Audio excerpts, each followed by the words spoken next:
देगा। ट्रंप ने नेतन्याहू को बीवी शब्द से संबोधित करते हुए दो टूक कहा है। ईरान पर हमले तुरंत बंद करो वरना पछताओगे। अमेरिकी मीडिया ने दावा किया कि ट्रंप को लगता है कि ईरान और लेबनान पर लगातार इजरायली हमलों की वजह से ईरान और अमेरिका के बीच शांति समझौता नहीं हो पा रहा है। खबर तो यहाँ तक है कि इजराइल को ऐसा लगता है कि ट्रंप युद्ध को खत्म करने की जल्दी में ईरान की ऐसी शर्तों के साथ समझौता करने में जुटे हैं जो इजराइल के लिए भविष्य में बेहद घातक साबित हो सकता है। ट्रंप के सबसे ताजा बयानों में से एक बयान में यहाँ तक दावा किया गया है कि ईरान में 2 हफ्ते में अमेरिका जंग पूरी तरह से जीत लेगा, जबकि इजराइल का साफ कहना है कि जब तक ईरान की परमाणु और मिसाइल क्षमताओं को पूरी तरह से तबाह नहीं किया जाएगा तब तक ईरान से कोई भी समझौता करना पूरी तरह से गलत और घातक साबित हो जाएगा। यही वजह है कि ट्रंप की चेतावनी के बीच इजरायली सेना ने लेबनान के टायर शहर पर बेहद बड़े और भीषण हमले किए हैं। लेबनान पर इजराइल के इन हमलों के बाद ईरान ने धमकी दी है कि हम अपने दुश्मनों पर कल्पना से परे घातक हमला करेंगे। खबर तो यहाँ तक है कि लेबनान में मौजूद हिजबुल्लाह के पहाड़ी अड्डों पर ईरान फतह-2 हाइपरसोनिक मिसाइलें पहुँचाने की कोशिश में जुटा है। हम शुरुआत करते हैं ट्रंप की धमकी और चेतावनी से, जिसने ईरान युद्ध को और ज्यादा पेचीदा और खतरनाक बना दिया है।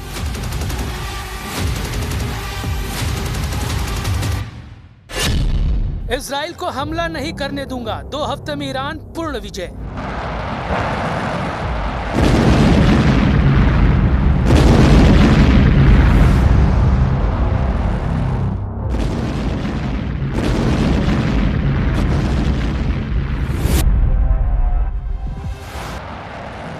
ईरान युद्ध बेहद पेचीदा और खतरनाक हो चुका है और इसके पीछे की सबसे बड़ी वजह यह है कि इजराइल ईरान के परमाणु और मिसाइल ठिकानों को पूरी तरह से तबाह करने से पहले युद्ध रोकने को तैयार नहीं है, जबकि ट्रंप चाहते हैं कि वो किसी भी तरह से इस बेहद खर्चीले और खतरनाक युद्ध से किसी भी तरह से बाहर निकले।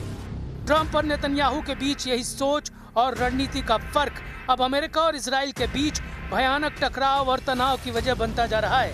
24 घंटे पहले इजराइल ने ईरान के Tehran, Isfahan, Tabriz, Siraj, Kermanshah और अहवाज पर भीषण हमले किए हैं, जिसके जवाब में ईरान ने इजराइल की राजधानी तेल अवीव, यरूशलेम, हाइफा पर बहुत ज्यादा हमले किए हैं।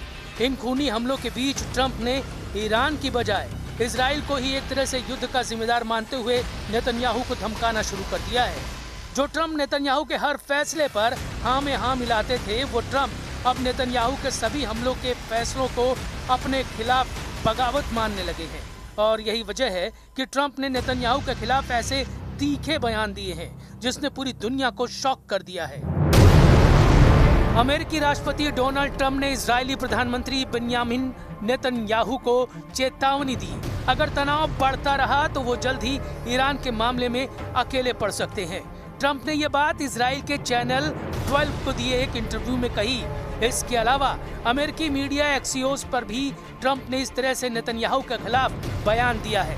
ट्रंप ने नेतन्याहू से कहा था कि वो ईरान पर जवाबी हमला करने से बचे। दरअसल इजराइल की ओर से लेबनान की राजधानी बेरूत पर हमला किए जाने के बाद ईरान ने इजराइल पर हमले किए थे। चैनल 12 की रिपोर्ट के मुताबिक दोनों नेताओं के बीच बातचीत किसी सहमति के बिना समाप्त हुई और नेतन्याहू ने इस मामले में अपने अंतिम फैसले की जानकारी ट्रंप को नहीं दी।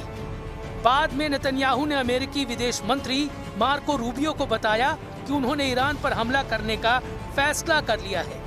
ट्रंप ने चैनल 12 से कहा कि वो इस हमले के पैमाने को कम कराने में सफल रहे। ट्रंप ने नेतन्याहू को ईरान के साथ जारी हमलों को पूर्ण युद्ध में बदलने से बचने की चेतावनी भी दी। उन्होंने चैनल 12 से कहा, मैंने बीबी से कहा आपको बहुत सावधान रहना चाहिए कि आप क्या कर रहे हैं, क्योंकि बहुत जल्द ऐसा हो सकता है कि ईरान के सामने आप अकेले रह जाएं। Now, Axios reported that you had a phone call with Bibi Netanyahu, the Prime Minister of Israel, in which you were angry with him. You said, are you effing crazy? What are you effing doing? I helped you stay out of jail. Is that true? Did you speak to him in those terms? I did. I wouldn't say angry. I was a little bit perturbed at his constantly fighting with Lebanon. You know, at some point I said, Bibi, we got to stop this. We got to stop.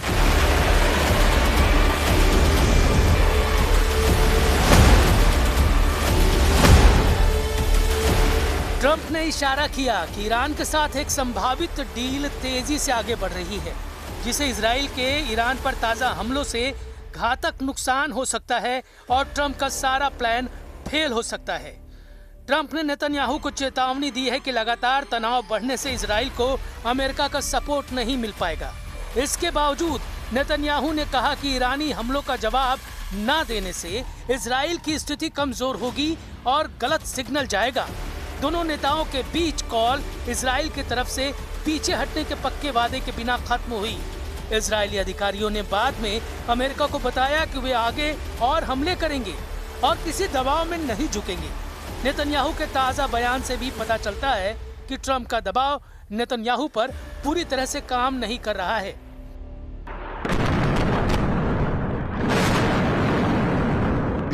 If the terrorist regime makes the mistake of attacking us again, we will respond with force.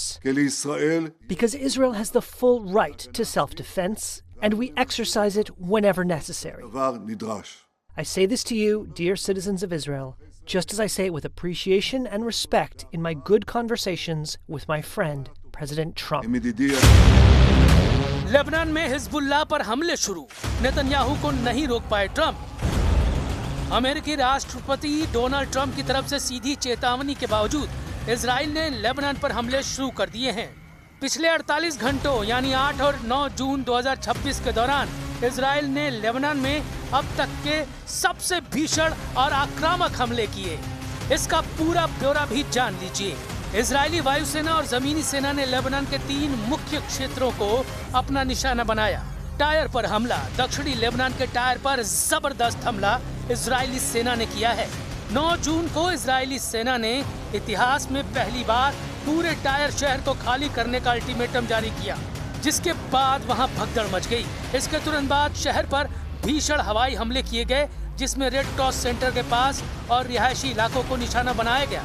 Beirut पर हमला, Trump की सख्त मनाही के बावजूद Israel ने Lebanon की राजधानी बेरूत के दक्षिणी उपनगर दहियेफ में हिजबुल्लाह के कमांड सेंटरों पर सर्जिकल एयर स्ट्राइक की है। नबातिये और दक्षिणी प्रांत पर हमला, दक्षिण लेबनान के जिफ्ता, हब्बौश, जारियेह और बुर्ज अल शेमानी जैसे दर्जनों गांवों और कस्बों पर इजराइल ने ताबड़तोड़ बमबारी की है। इजराइल ने लेबनान पर ताजा हमलों में F-35, अदीर और F-16 सुपा फाइटर जेट्स का इस्तेमाल किया है। इन लड़ाकू विमानों के जरिए बेरूत और टायर शहर में हिजबुल्लाह के सुरक्षित ठिकानों पर भारी बमबारी की गई। प्रिसीजन गाइडेड मुनीशन, रिहायशी इलाकों में हिजबुल्लाह के बंकरों और हथियार डिपो को सटीक निशाना बनाने के लिए अमेरिकी तकनीक वाले स्मार्ट बमों का इस्तेमाल किया गया। इजरायली वायुसेना ने यहाँ पर GDAMS का इस्तेमाल किया है। किलर ड्रोन से हमले, टायर शहर में चलती गाड़ियों और सड़कों पर हिजबुल्लाह कमांडरों को निशाना बनाने के लिए इजराइल ने किलर ड्रोनों से मिसाइलें दागी हैं। आर्टिलरी और नौसैनिक गोलीबारी, भूमध्य सागर में तैनात इजरायली नौसेना के युद्धपोतों ने टायर शहर के तटीय इलाकों पर भारी गोलाबारी की है। How close are you to making a deal? Are we talking about days, weeks, months, Mr. President? I think we're very close. We have a couple of points. They don't even seem like big points. They've conceded the fact that they will not have nuclear weapons. We had a clause in there that we will not develop nuclear weapons, and everybody was very happy with it except me. And I said, well, what happens if they not develop, but they go out and purchase, they acquire? I want to put the word, if they buy or purchase or acquire, you've got to have that in there too, because that's not developing.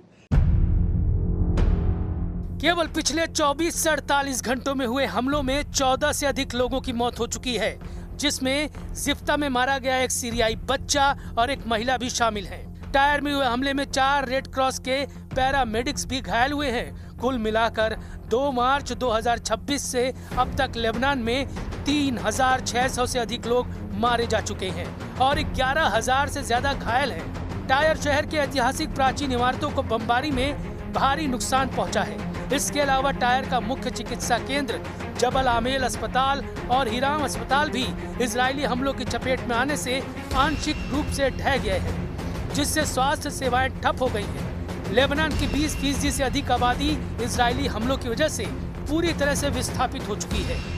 अब ऐसी स्थिति में देखना होगा कि क्या Iran Hezbollah पर Israel के ताजा हमलों का बदला लेता है या नहीं।